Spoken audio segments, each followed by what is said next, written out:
Hi friends, தோட்டத்தில் வந்து பாவக்காய் வந்து நிறைய காய்ச்சிருக்கு. இந்த பாவக்காய் எல்லாம் பார்த்திங்கன்னா இன்னும் நான் அறுவடை வந்து செய்யலை, ஆனால் அறுவடை செஞ்சிடணும்.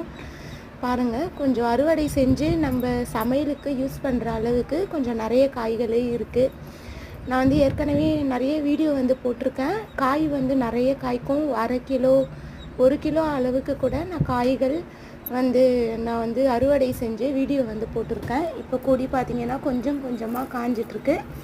ஆனால் நிறைய பூ வந்து பார்த்திங்கன்னா தொடர்ந்து பூ வந்து பூத்துட்டே தான் இருக்குது. பாருங்கள், அங்கங்கே ஒளிஞ்சிட்ருக்கு பாவக்காயெல்லாம். இதெல்லாம் வந்து இன்றைக்கி ஈவினிங் வந்து அறுவடை செஞ்சிடலாம். இப்போ வெயிலாக இருக்கிறதால இப்போ வேண்டாம். ஈவினிங் வந்து இதெல்லாம் நான் அறுவடை பண்ணிட போகிறேன். எல்லாம் பார்த்திங்கன்னா சமையலுக்கு போதுமான அளவுக்கே இருக்கும். பாகக்காய் கொடிக்கு பார்த்திங்கன்னா நான் கொடுக்குற உரம் வந்து காய்கறி தோல் கழிவுகள், அப்புறம் வந்து சாம்பல் வந்து கொடுப்பேன். அதனால்